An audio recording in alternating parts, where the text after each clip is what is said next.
وہ امیر تھا، میں غریب ڈیلیوری بوائے، مگر اس رات ہم دونوں صرف تنہا تھے۔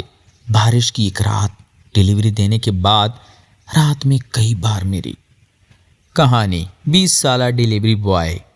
ایک 20 سالہ ڈیلیوری بوائے اپنی بائک پر آخری آرڈر پہنچانے جا رہا تھا۔ اس کے کپڑے بھیگ چکے تھے، مگر اس کی آنکھوں میں تکن کے ساتھ ایک عجیب سی ضد تھی، جیسے وہ زندگی سے ہار ماننے کو تیار نہ ہو۔ جب وہ شہر کے سب سے مہنگے علاقے میں ایک بڑے خودکار گیٹ کے سامنے رکا تو دل بے وجہ تیز دھڑکنے لگا۔ گیٹ خود بخود کھلا اور وہ اندر داخل ہوا، جہاں خاموشی، شان اور تنہائی ایک ساتھ موجود تھی۔ اس نے دروازے پر بیل بجائی اور چند لمحوں بعد دروازہ کھلا تو سامنے 50 سال کے قریب ایک باوقار مگر اداس شخص کھڑا تھا۔ اس کی آنکھوں میں ایسی گہرائی تھی جیسے برسوں کی خاموشی وہاں قید ہو۔ حمزہ نے ہلکی آواز میں آرڈر دیا تو اس شخص، جس کا نام سلیم تھا، اس نے غور سے دیکھا، جیسے وہ صرف ایک ڈیلیوری بوائے نہیں بلکہ کوئی جواب ہو جس کی وہ مدتوں سے تلاش میں تھا۔ تم بھی گئے ہو، اندر آ جاؤ۔ اس کی آواز نرم مگر حکم جیسی تھی۔ حمزہ لمحہ بھر ہچکچایا مگر پھر اندر چلا گیا۔ گھر کی خاموش دیواریں، مدھم روشنی اور بارش کی آواز ایک عجیب کیفیت پیدا کر رہی تھی۔ سلیم نے تولیہ دیتے ہوئے اس کے قریب آ کر کہا، تمہاری آنکھوں میں عجیب سی تکن ہے۔ حمزہ نے نظریں چرا کر مسکرا دی، مگر اس لمحے دونوں کے درمیان ایک ایسی خاموشی پیدا ہوئی جو عام نہیں تھی، جیسے دو مختلف دنیا کے لوگ اچانک ایک ہی احساس میں بندھ گئے ہو۔ حمزہ کو محسوس ہوا کہ وہ یہاں صرف ایک آرڈر دینے نہیں آیا بلکہ کسی انجانے رشتے کی شروعات ہونے والی ہے، جبکہ سلیم کے لیے یہ لمحہ اس کی تنہا زندگی میں پہلی بار کسی کی موجودگی کا احساس لے کر آیا تھا۔ اور بارش کی اس رات میں جہاں ہر چیز دھندلی تھی، ان دونوں کے درمیان ایک ایسا تعلق جنم لے رہا تھا جو نہ آسان تھا نہ معمولی، بلکہ خطرناک حد تک گہرا ہونے والا تھا۔ حمزہ نے تولیے سے اپنے بھیگے ہوئے بال خشک کیے، مگر اس کا دل اب بھی عجیب بے چینی میں دھڑک رہا تھا۔ سلیم خاموشی سے اسے دیکھ رہا تھا، جیسے وہ اس کے چہرے کے پیچھے چھپی ہر کہانی پڑھ لینا چاہتا ہو۔ تم روز یہی کام کرتے ہو؟ سلیم نے آہستہ سے پوچھا تو حمزہ نے ہلکی سی مسکراہٹ کے ساتھ سر ہلا دیا۔ جی، دن رات بس یہی، کبھی بارش کبھی دھوپ، بس چلتا رہتا ہے۔ اس کے لہجے میں تھکن تھی مگر ہار نہیں تھی۔ سلیم نے گہری سانس لی، جیسے اسے اس سادگی میں کوئی سکون مل رہا ہو۔ کبھی کبھی اپنے لیے بھی رکھتے ہو؟ اس سوال پر حمزہ چند لمحے خاموش ہو گیا، جیسے اسے خود بھی اس کا جواب معلوم نہ ہو۔ کمرے میں مدھم روشنی، باہر بارش کی آواز اور اندر دو اجنبیوں کے درمیان بڑھتی ہوئی خاموش قربت ایک عجیب کیفیت پیدا کر رہی تھی۔ حمزہ نے نظریں اٹھا کر سلیم کی طرف دیکھا تو اسے پہلی بار محسوس ہوا کہ یہ شخص صرف امیر نہیں بلکہ اندر سے ٹوٹا ہوا ہے۔ آپ اکیلے رہتے ہیں؟ حمزہ کے منہ سے بے اختیار نکل گیا۔ سلیم کے چہرے پر ہلکی سی مسکراہٹ آئی مگر آنکھوں میں اداسی گہری ہو گئی۔ ہاں، کافی عرصے سے، اس نے مختصر جواب دیا، مگر اس مختصر جملے میں برسوں کی تنہائی چھپی ہوئی تھی۔ حمزہ کو نہ جانے کیوں اس کے لیے ایک انجانی ہمدردی محسوس ہونے لگی، جیسے وہ خود بھی کسی خالی پن سے بھاگ رہا ہو۔ سلیم نے میز پر رکھا کھانا کھولا مگر اس کی نظریں اب بھی حمزہ پر تھی۔ تم چاہو تو کچھ دیر بیٹھ سکتے ہو۔ اس پیشکش میں ایک عجیب سی نرمی تھی، جیسے وہ اسے روکنا چاہتا ہو۔ حمزہ نے گھڑی کی طرف دیکھا، اسے جانا چاہیے تھا مگر اس کے قدم جیسے رک گئے تھے۔ تھوڑی دیر، اس نے آہستہ سے کہا اور صوفے پر بیٹھ گیا۔ یہ وہ لمحہ تھا جہاں ایک سادہ ڈیلیوری بوائے اور ایک امیر مگر تنہا شخص ایک دوسرے کی موجودگی میں سکون تلاش کرنے لگے۔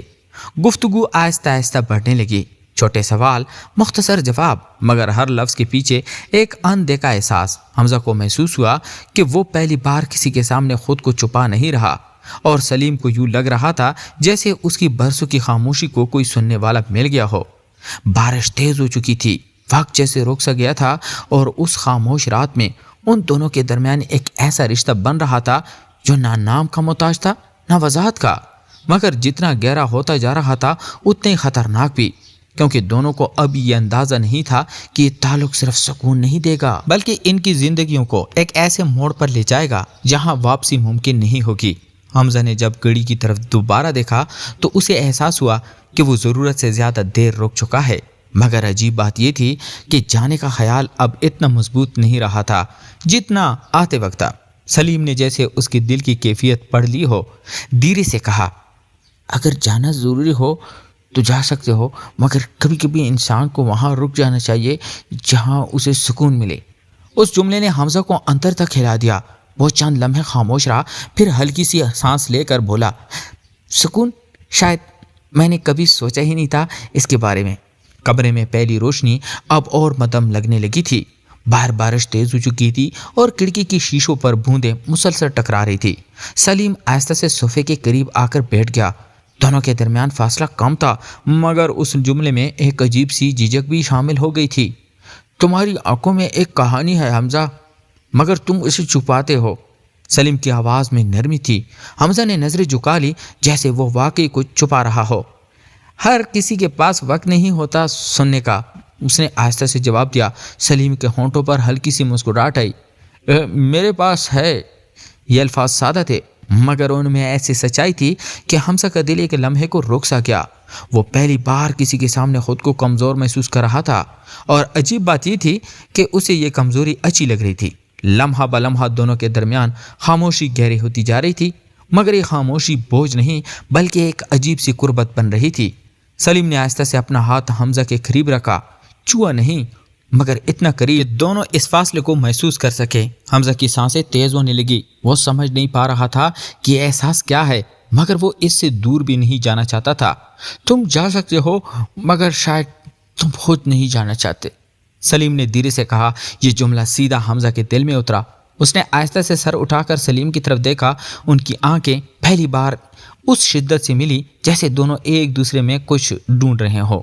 باہر بجلی چمکی اور کمرہ لمحے بھر کے لیے روشن ہو گیا۔ اسی روشنی میں دونوں کے چہرے ایک دوسرے کے بہت قریب محسوس ہوئے، اور پھر جیسے وقت رک گیا۔ نہ کوئی جلدی، نہ کوئی وضاحت، بس ایک احساس جو آہستہ آہستہ حقیقت بننے لگا تھا۔ حمزہ کو پہلی بار لگا کہ شاید وہ کسی کے لیے صرف ایک ڈیلیوری بوائے نہیں بلکہ کچھ اور بھی ہے، اور سلیم کو محسوس ہوا کہ اس کی خالی زندگی میں کوئی خاموشی سے داخل ہو چکا ہے، مگر اس سکون کے پیچھے ایک اندیکھا خوف بھی تھا، کیونکہ یہ تعلق جتنا خوبصورت لگ رہا تھا اتنا ہی پیچیدہ بھی تھا، اور دونوں کو اب یہ معلوم نہیں تھا کہ اس راستے پر آگے بڑھنے کا مطلب صرف قریب آنا نہیں بلکہ بہت کچھ کھو دینا بھی ہو سکتا ہے۔ اور اسی ادھوری کیفیت کے ساتھ وہ رات ایک ایسے موڑ پر آ کر رک گئی جہاں سے کہانی اصل میں شروع ہونے والی تھی۔ اگلا لمحہ کیا لائے گا یہ نہ حمزہ جانتا تھا نہ سلیم، مگر کچھ بدل چکا تھا ہمیشہ کے لیے۔ صبح کی پہلی ہلکی روشنی کھڑکی سے اندر داخل ہوئی تو حمزہ چونک کر اٹھا، جیسے اسے اچانک حقیقت یاد آ گئی ہو، اور رات کی وہ خاموش غربت اب ایک عجیب سی الجھن میں بدل چکی تھی۔ اس نے سلیم کی طرف دیکھا جو صفحے پر بیٹھا خاموشی سے اسے دیکھ رہا تھا۔ اس کی آنکھوں میں وہی گہرائی تھی، مگر آج اس میں ایک ہلکی سی بے چینی شامل تھی۔ مجھے جانا چاہیے، حمزہ نے آہستہ سے کہا۔